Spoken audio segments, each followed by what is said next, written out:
Nakakonfine sa ICU ang isang OFW habang isang Pinoy ang napaulat na nawawala sa gitna ng sunog sa isang residential complex sa Hong Kong.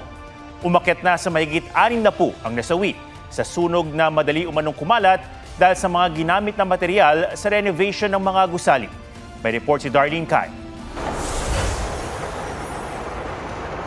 Mag-aalas 3 ng hapon kahapon nagsimulang kumalat ang nagngangalit na apoy sa 7 high-rise buildings na may tig-32 palapag sa Wang Fuk Court Residential Complex na nasa Tai Po District sa Northern Hong Kong.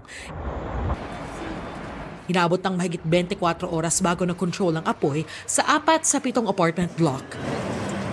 Apektado ang mahigit 4,000 naninirahan sa mga natupok na gusali. Sa datos ng local fire department, hindi bababa sa 55 ang nasawi, 16 ang kritikal at nasa 300 naman ang pinaghahanap pa.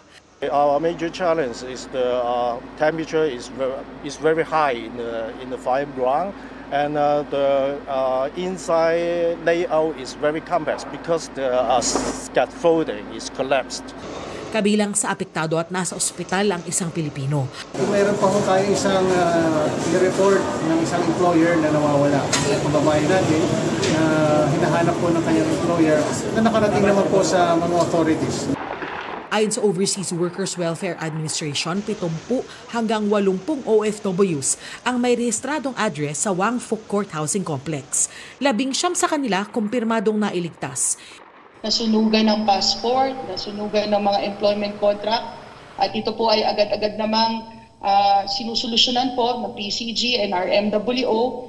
Nagbigay na rin po tayo ng mga food packs at mga tulong po, mga dignity kits at kung ano pa pong kailangan nila. Isang OFW ang nasa ospital kasama ang amo at alagang baby.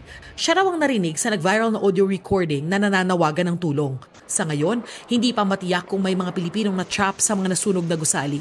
Iniisa-isa na ang mga shelter na pinagdalhan sa mga nasunugan. What we're also trying to ascertain is whether they were actually in Wang Fuk Court during the fire. Ayaw rin natin magpanik ng husto yung pamilya dito sa Pilipinas. Nakikipag-ugnayan na rin ang OWA at DMW sa pamilya ng mga Pilipinong naapektuhan. Hindi lang mga residente kundi pati ang mga naiwang alagang hayop sa complex sinusubukang sagipin. Ayon naman sa otoridad sa Hong Kong, mabilis ang pagkalat ng apoy sa mga gusali. Dahil umano sa paggamit ng unsafe material sa renovation tulad ng foam plastic material sa mga bintana. Inaresto ang 2 manager at engineer ng construction company na namamahala sa renovation. Kumalat din ang sunog sa bamboo scaffolding na nakapalibot sa mga gusali na karaniwang ginagamit sa Hong Kong. Darlene Kai, nagbabalita para sa GMA Integrated News.